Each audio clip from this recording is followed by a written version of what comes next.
Pemirsa, pemberlakuan pembatasan kegiatan masyarakat PPKM level 4 hingga level 2 diperpanjang kembali. Hal ini diungkapkan Menteri Koordinator Bidang Kemaritiman dan Investasi Luhut Binsar Panjaitan dalam keterangan pers virtual di kanal YouTube Sekretariat Presiden 16 Agustus 2021.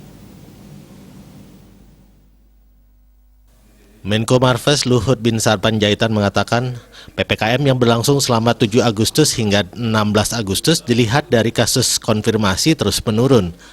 Tak hanya itu, kasus aktif sudah turun 53% dari titik puncaknya. Jumlah kesembuhan juga terus meningkat. Penurunan juga terjadi pada kematian dan positivity rate. Perawatan pasien hingga kasus kematian mengalami penurunan di hampir seluruh provinsi di Jawa dan Bali.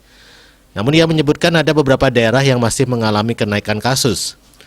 Oleh karena itu, langkah-langkah intervensi dilakukan, salah satunya memobilisasi warga yang isolasi mandiri ke isolasi terpusat. Di satu sisi menunjukkan ekonomi pulih dengan cepat, namun berisiko terhadap meningkatnya kasus pada 2-3 minggu ke depan. Jadi kita harus semua super hati-hati menghadapi ini dan harus mengikuti protokol kesehatan dan juga tadi menyangkut masalah vaksin.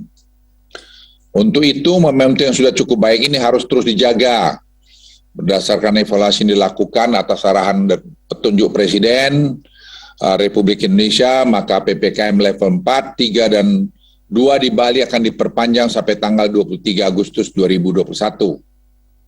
Dalam seminggu terakhir, menurut kunjungan ke lapangan yang dilakukannya, ia memuji Bali dan Malang Raya yang sudah mulai menunjukkan progres penanganan COVID-19.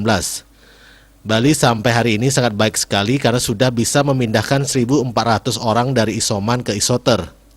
Terkait indikator kematian, ia menegaskan bahwa pemerintah tidak mengeluarkan indikator kematian secara permanen dalam evaluasi PPKM Jawa Bali. Ia mengatakan pemerintah sedang melakukan sinkronisasi data. Dia Dewi Bali Pos melaporkan.